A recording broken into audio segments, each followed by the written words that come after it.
Hello, I'm Dr. Robin McWilliam, and this is what I hope will be the first of a number of video blog posts about the routines-based model for helping young children and their families. Today's post is about the Ecomap and Respite.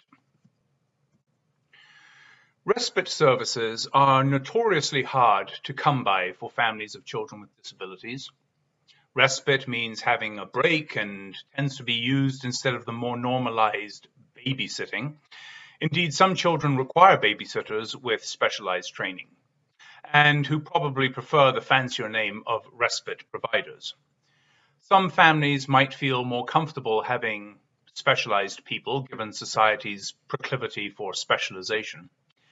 Some respite opportunities involve families dropping their children off somewhere like a church where volunteers watch the children for a few hours. For some families,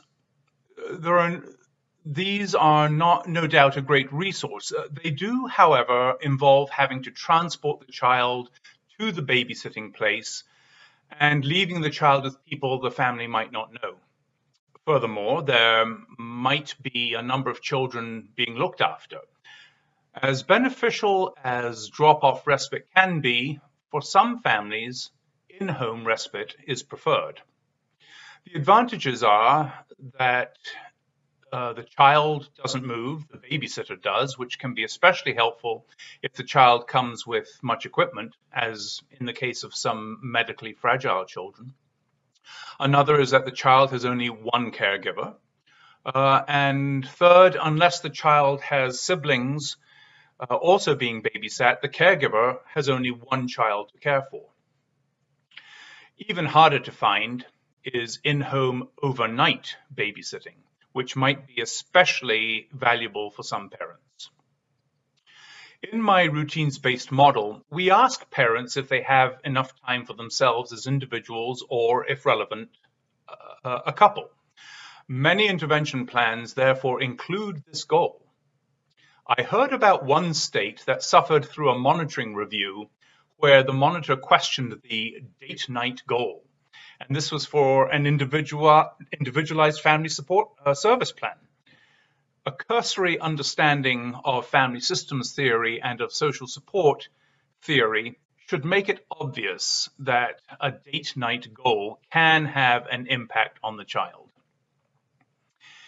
If a plan does have a goal for adults to have time for themselves, the Ecomap should be the first tool the early interventionist should use when using family consultation to help the family meet the goal.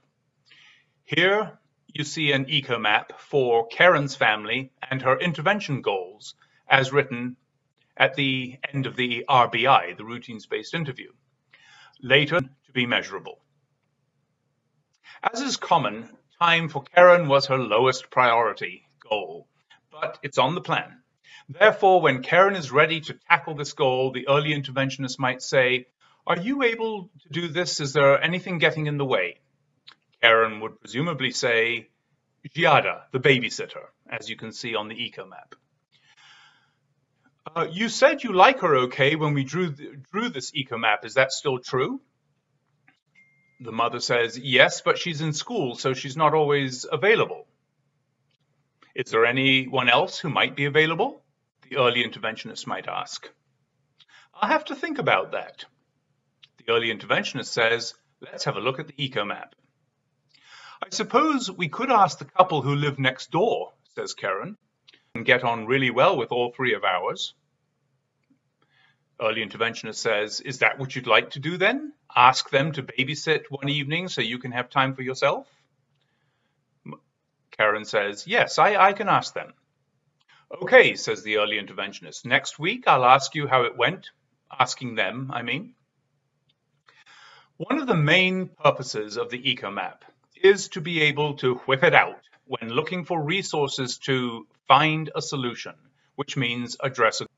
In conclusion, we need to help families with babysitting or respite, beginning by looking at their Ecomaps.